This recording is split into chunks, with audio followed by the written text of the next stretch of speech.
अन्यथा परिणाम भुगतने के लिए सज्ज हो जाओ। उत्तर दो इसे।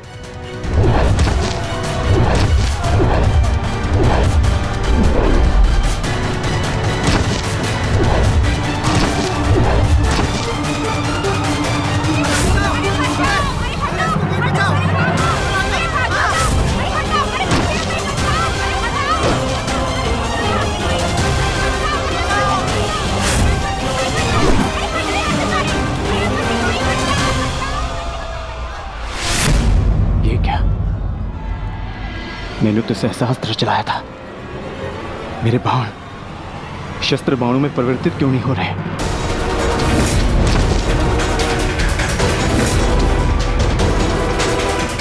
मेरा लक्ष्य कैसे चूक सकता है?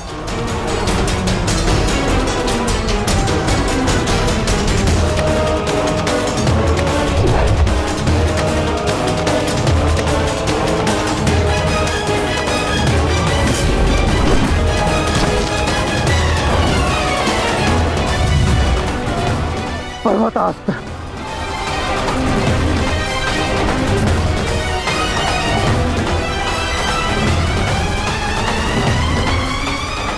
ये सब क्या हो रहा है? बाण प्रकट क्यों नहीं हो रहे? कैसे करूंगा मैं सबकी रक्षा?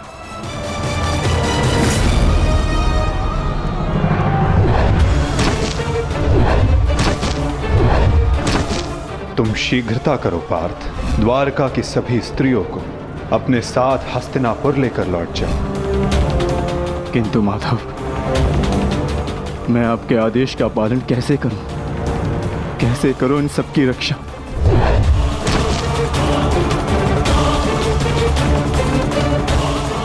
लक्ष्मण,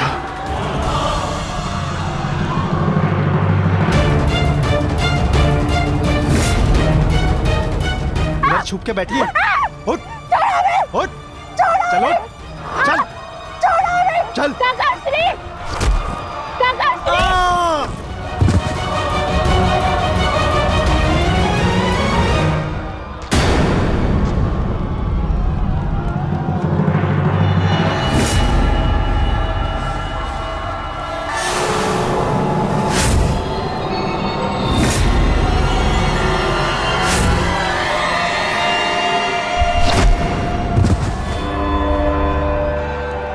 वो दिन समाप्त हुए अर्जुन, जब सारा संसार तुम्हारे गांडीव से कांपता था।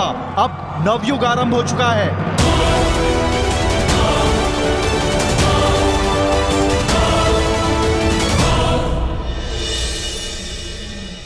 मैं समझ नहीं पा रहा हूं ज्येष्ठ, कैसे मेरे बाण अपना संधान नहीं कर पाए? कैसे मेरे गांडीव की प्रत्यंचा टूटी? मेरे रहते हुए मेरी सुरक्षा में आई कितनी स्त्रियों को वो कितने धन को लूट कर लेगा। मैं कुछ नहीं कर सका। मैं माधव के आदेश का पालन नहीं कर पाया। जैसे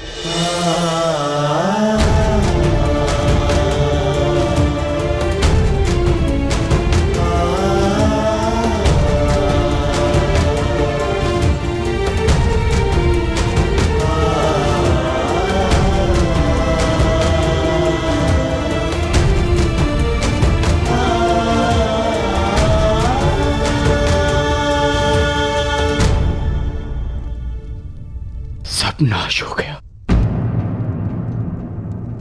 कुछ नहीं बचा। माधव का संदेश क्या है अर्जुन? हर प्राणी के जीवन का एक कारण होता है, एक लक्ष्य होता है पार्थ, और उस लक्ष्य के पूर्ण हो जाने के पश्चात उसका सृष्टि में रहना संतुलन बिगाड़ता है।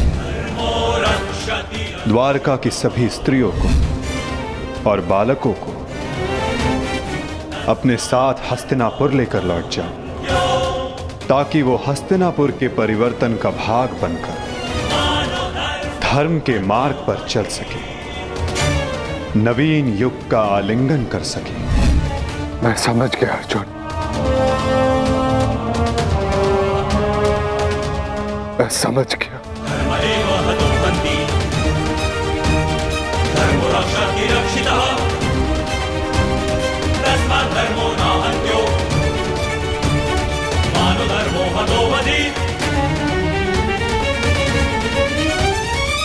परिवर्तन का समय आ गया है। नई पत्तियों को आने के लिए पुरानी पत्तियों का झड़ना आवश्यक है।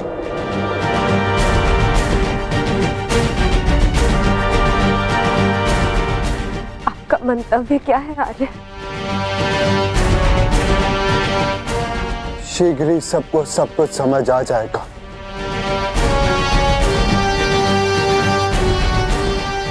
हस्तिनापुर की राजसभा का आह्वान किया जाए। परीक्षित और वृषकेतु को अवश्य बुलाया जाए।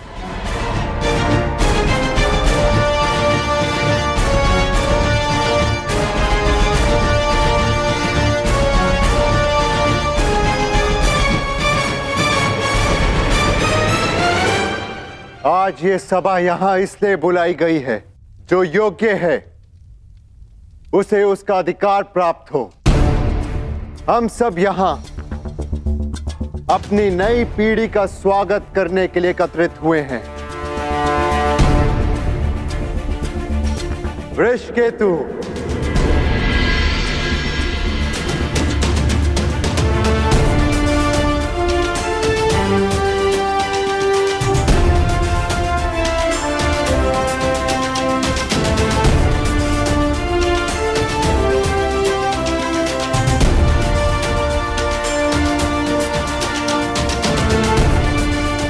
परीक्षित,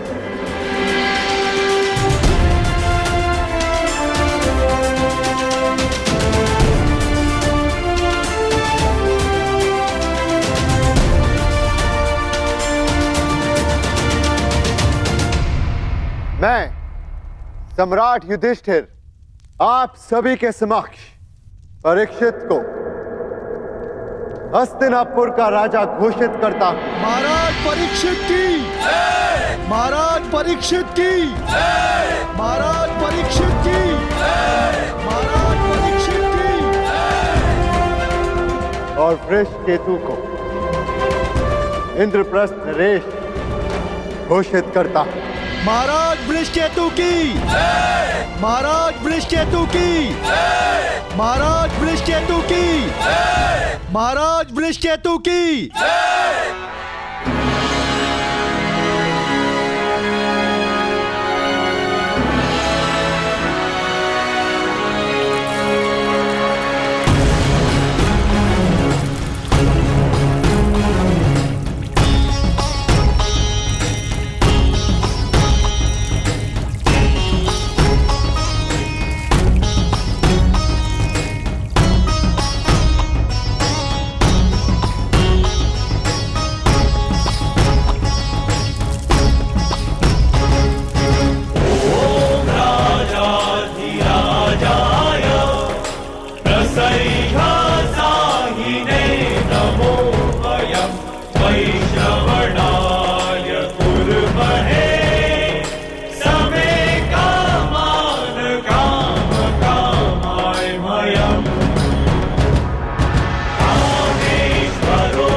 महाराज परीक्षित की, महाराज वृषकेतु की, महाराज परीक्षित की, महाराज वृषकेतु की। सदैव एक दूसरे का साथ देते रहना और स्मरण रखना कि शक्ति बिना उत्तरदायित्व के भान के विनाश लाती है। सदैव अपना उत्तरदायित्व स्मरण रखना।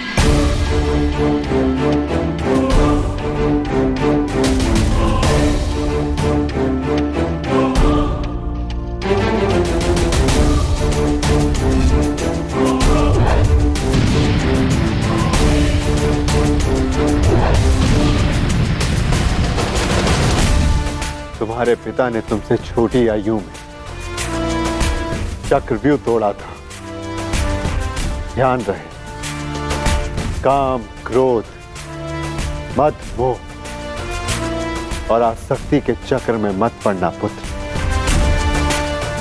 हमें तुमसे अनेकों आशाएं हैं।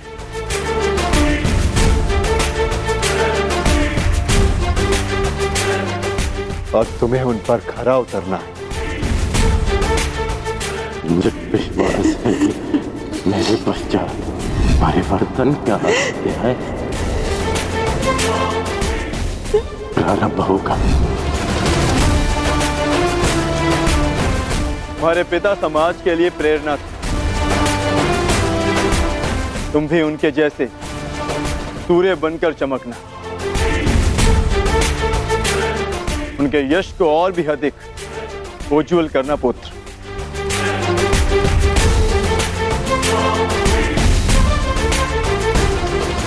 और स्मरण रखना पुत्र, मनुष्य का कर्म उसके चुनाव, उसकी नियति का निर्धारण करता है। सदा शुभ कार्य करना। महाराज वृषकेतु की, महाराज परीक्षित की, महाराज वृषकेतु की, महाराज परीक्षित की, महाराज वृषकेतु की, महाराज परीक्षित की, महाराज वृषकेतु की, महाराज परीक्षित की। शौचमिन्द्रिय निग्रह निर्विद्या सत्यं क्रोधो दशकं धर्मलक्षणम्। निर्विद्या सत्यं क्रोधो दशकं धर्मलक्षणम्। दशकं धर्मलक्षणम्।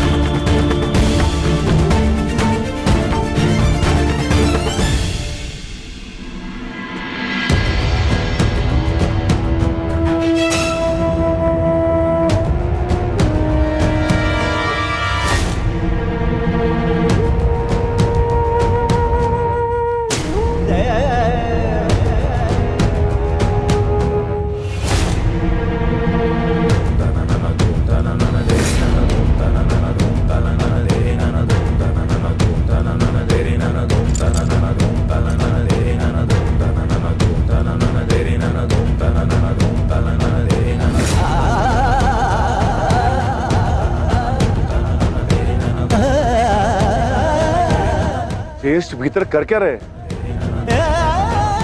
उन्हें भीतर के काफी समय हो गया है। हमें भीतर जाकर देखना चाहिए।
ज्येष्ठ, आप इन वस्त्रों में?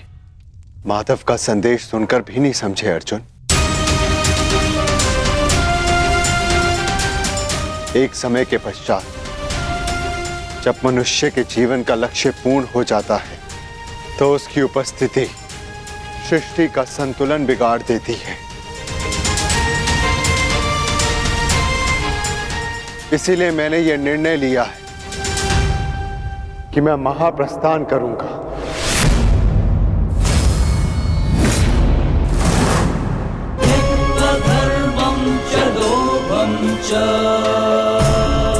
किंतु इस प्रकार आप हम सभी को अकेले छोड़ के नहीं जा सकते ज्येष्ठ। यदि आप महाप्रस्थान का निर्णय ले ही चुके हैं तो हम सब आपके साथ चलेंगे।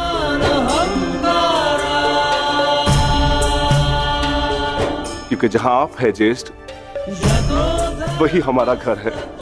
हाँ ज्येष्ठ, मनुष्य अपनी परछाई के बिना अस्तित्व में कैसे रह सकता है? हम पांचों भाई एक दूसरे की परछाई हैं। हम ना एक दूसरे के बिना रहेंगे और ना ही जिएंगे।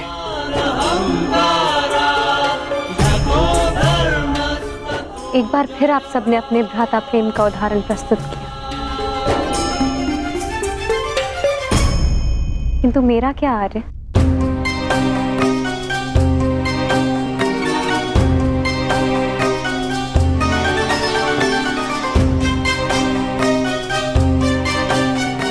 पांचाली, मैं जहां जा रहा हूं वह मार्ग बहुत कठिन है और तुम सब उस मार्ग पर नहीं जा पाओगे।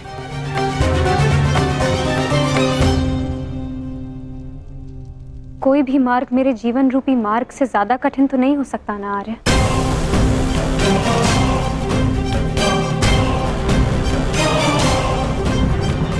राज्यसभा में हुए वस्त्र हरण के संताप को मैं सह गई, ये सोचकर कि मेरे पांचों पति मेरे साथ हैं, मेरा प्रतिकार लेंगे।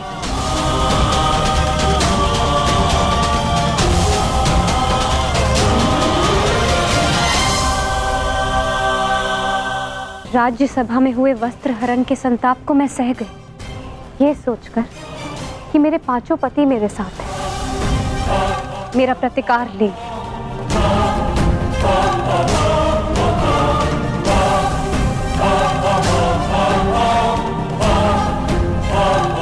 13 वर्षों के वनवास और अज्ञातवास को हंसते हंसते काटा, ये सोचकर कि मेरे पति मेरा त्राण करेंगे। मेरे पुत्रों की असमय मृत्यु से कठिन कोई और कंटक तो नहीं हो सकता ना आर्य, परंतु सहा मैंने, क्योंकि मेरे पुत्रों के पिता, मेरे पांचों पतियों का सानिध्य मुझे प्राप्त है, और आज आप मुझे ही छोड़कर जा रहे। माता कुंती ने आदेश दिया कि पांचों भाई आपस में बांट लो। मैं बटी आर्य, परंतु मैंने आप पांचों को बटने नहीं दिया।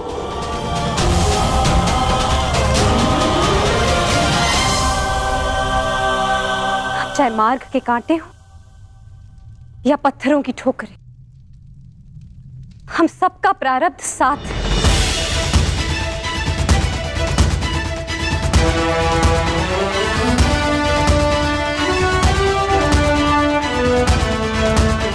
और यही मेरा निर्णय है आर्य, आप जहां भी जाएंगे मैं आपके साथ चलूंगी, और मुझसे मेरा यह अधिकार कोई नहीं छीन सकता, स्वयं आप भी नहीं।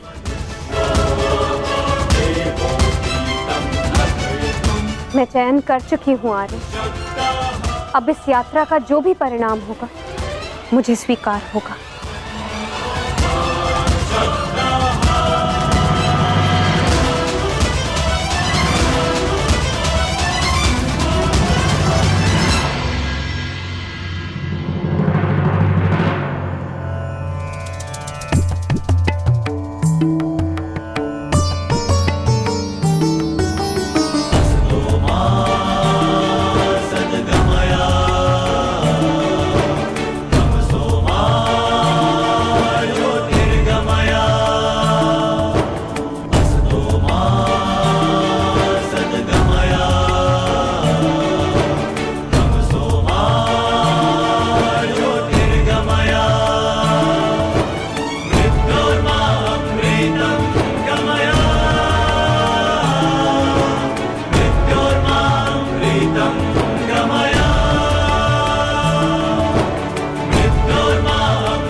मैंने कौरवों और तुम में कभी भी पक्षपात नहीं किया। यदि प्रिय युधिष्ठिर को ये स्वीकार है तो हस्तिनापुर नया राज्य बनाने में तुम्हारी सहायता करे। परंतु पुत्र, इसके बदले मुझे भी तुमसे कुछ चाहिए। तुम्हारी माता कुंती यही हस्तिनापुर में रहे। आज तक के इतिहास की सबसे बड़ी, सबसे रोमांचक, मनोरंजक द्यूत क्रीड़ा हम सबके जीवन का सबसे बड़ा खेल होगा। 5 की शक्ति दास हो गई दुर्योधन। युधिष्ठिर भी तुम्हारा दास हो गया। जो विजय संसार के सबसे बड़े युद्ध में नहीं मिल सकती थी, वो युद्ध के चाल में तुम्हारी हो गई। वो शेष है द्रौपद पुत्री पांचाली। पांचाली पांचाली पांचाली पांचाली पांचाली। अब ये द्रौपद पुत्री पांचाली विधिवत तुम्हारी दासी हुई। दुशासन, तुम मेरा अपमान करने वाली उस दासी को अपने इन भुजाओं से उसके बाल पकड़कर खींचकर इस सभा में लेकर आओ। दुर्योधन, तुम अपने सीमा का अतिक्रमण कर रहे हो। वहीं पर उन्हें विराम लगा दो। तुम इस भांति एक स्त्री का अपमान नहीं कर सकते। सावधान दुर्योधन, आप अपनी प्रतिज्ञा की सीमा में बंधे हैं पितामह। आप अपने वचन से बंधे हैं आचार्य। और तुम कर्ण मेरी मित्रता के बंधन में बंधे हो। कर्ण, लीजिए ज्येष्ठ आपका आदेश ना मानने वाली दासी।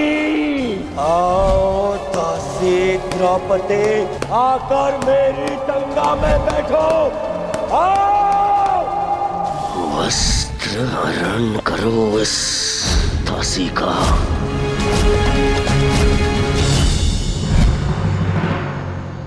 पुत्र परीक्षित, सदा द्यूत और शर्त से दूर रहना पुत्र।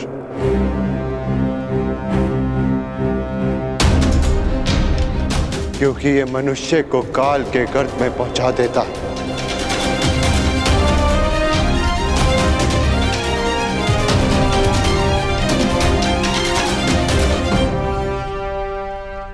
इस सभा में इतना सब कुछ हो जाने के बाद भी आप सब मौन हैं।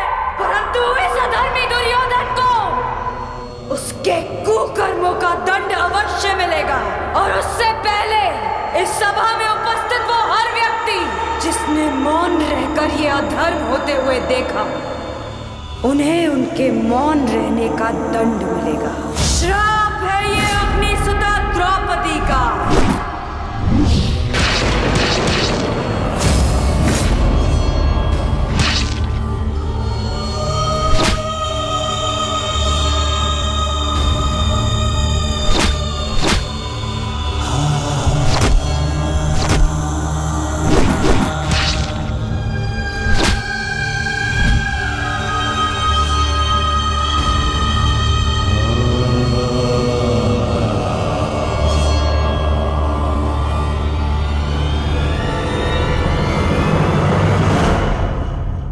सदा स्त्री का सम्मान करना पुत्र।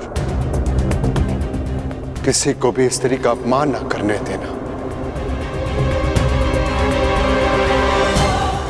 क्योंकि स्त्री का अपमान प्रकृति भी नहीं सहती।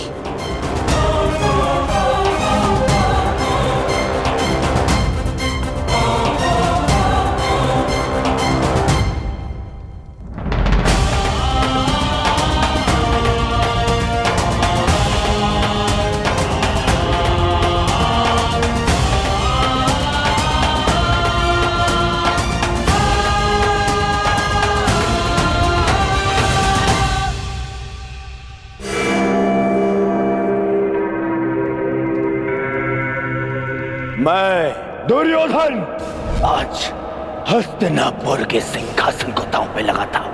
बस दुर्योधन, हस्तिनापुर पर तुम्हारा कोई अधिकार नहीं। तो जिनका अधिकार है मैं उन्हीं से पूछ लेता हूँ। पिताश्री, मेरा इस सिंहासन पे अधिकार नहीं। अधिकार है पुत्र, और मैं तुम्हें उस अधिकार का प्रयोग करने की अनुमति देता हूं। यदि एक अवसर इस क्षण बंद न हुई तो परशुराम शिष्य द्रोण के बाणों को कोई नहीं रोक पाएगा। आचार्य द्रोण, आप इस सभा के सभासद हैं और नियम अनुसार सभा के समाप्त होने तक आप नहीं उठेंगे, अन्यथा आप दंड के पात्र होंगे। स्मरण रखना पुत्र,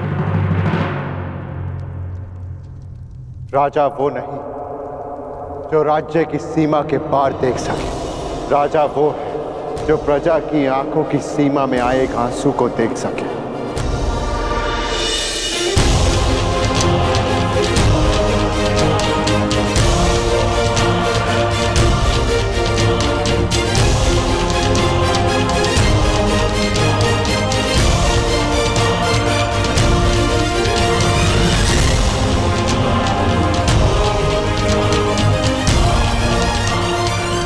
राजनीति का नहीं, सदा प्रजा नीति को ध्यान में रखकर निर्णय लेना पुत्र, क्योंकि यदि प्रजा प्रसन्न तो राजा के मुकुट में जड़े रत्नों को कांटे बनते समय नहीं लगता।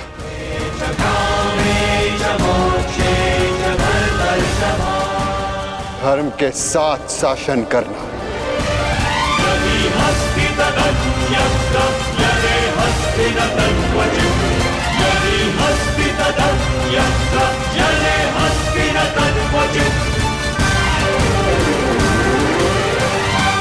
महाप्रस्थान का समय हो गया है।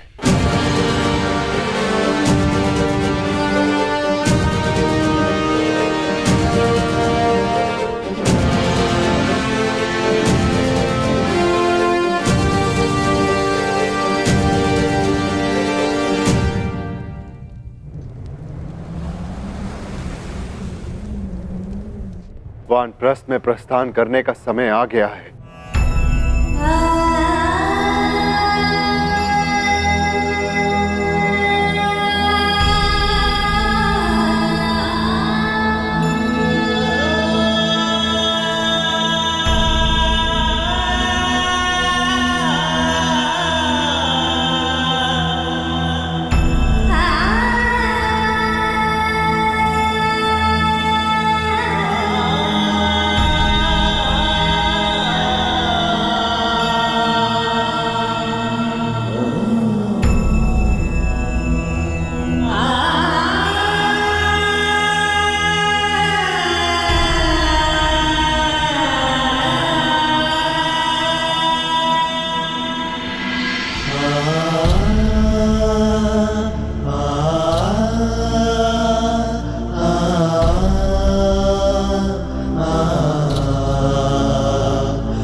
आशीर्वाद पिताश्री।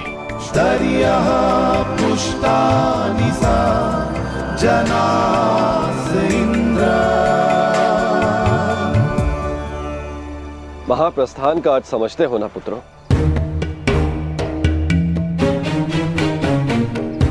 महाप्रस्थान का अर्थ है कि तुम इस संसार को त्याग कर परलोक जाना चाहते हो।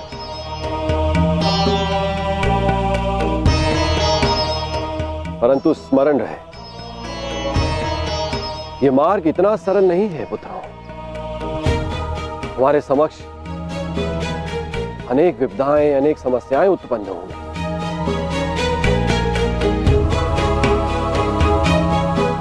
और तुम्हारे संरक्षक इंद्र के रहते हुए यह कैसे संभव है? तुम चलो मेरे साथ, मैं स्वयं तुम्हें अपने रथ पर देवलोक ले चलूंगा।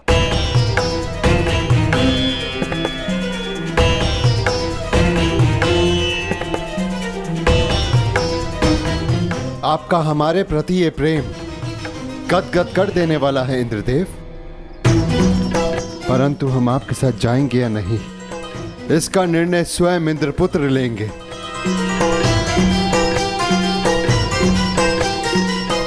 अर्जुन, निर्णय तुम्हारा है।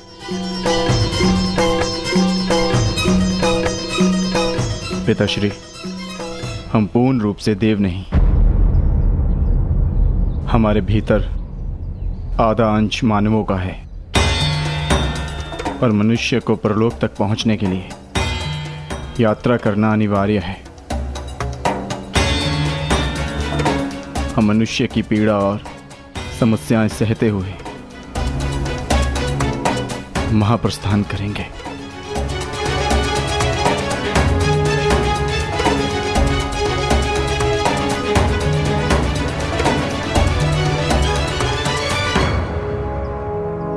मुझे तुम पर गर्व है पुत्र।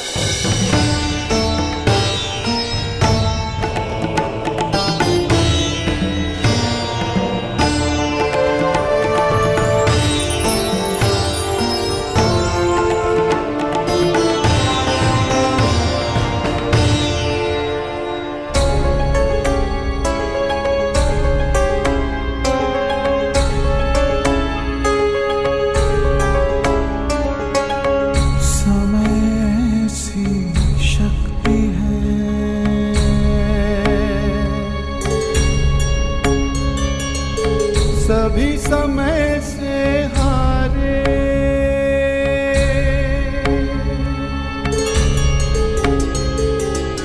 समय से शक्ति है, सभी समय से हारे। राजा हो या रंग सभी बनते रहे बेचारे।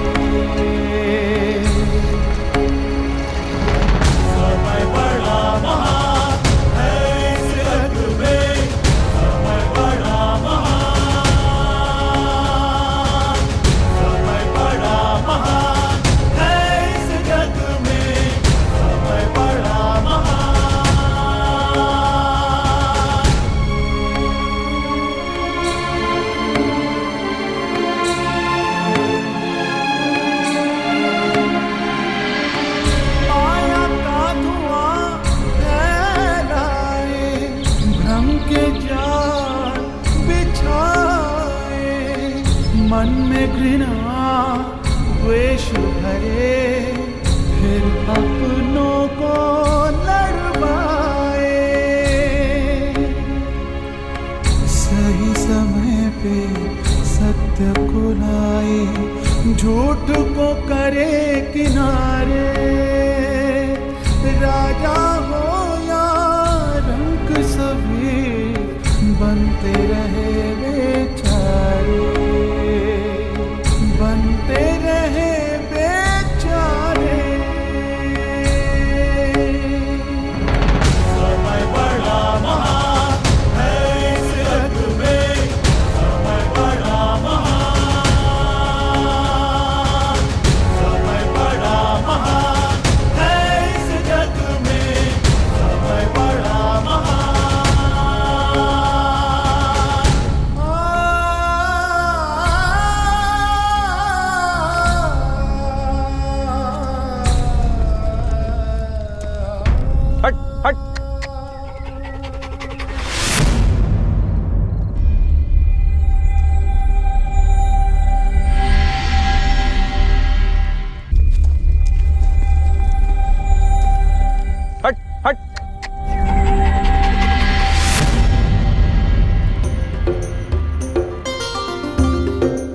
देखिए ना ज्येष्ठ, कब से ये कुकुर हमारा पीछा कर रहा है।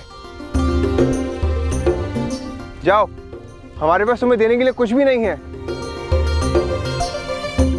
प्रतीत होता है कि आर्य नकुल के रूप पर मोहित हो गया है।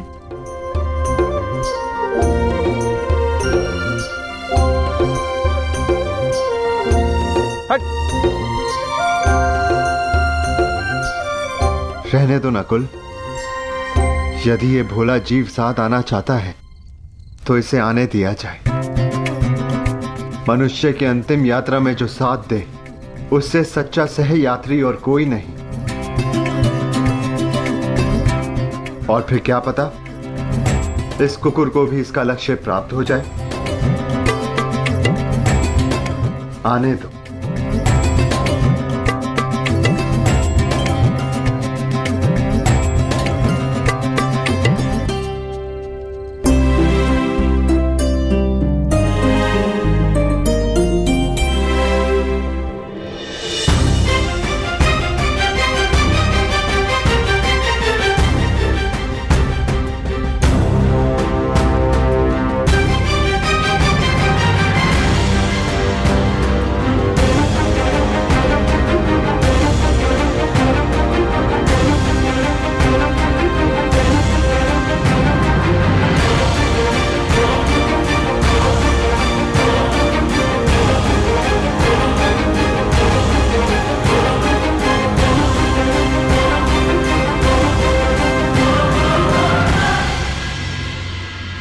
ज्येष्ठ, ऐसे कठिन चढ़ाई हम कैसे चढ़ेंगे?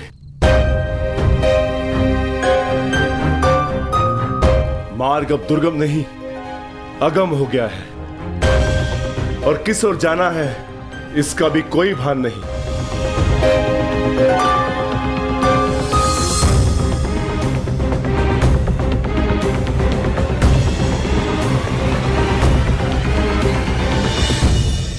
हमें कैलाश पर जाना है भीम, और अब वही मार्ग दिखाएंगे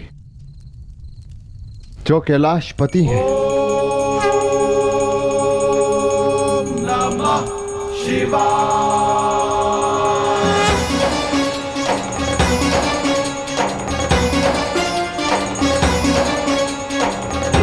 त्र्यंबकं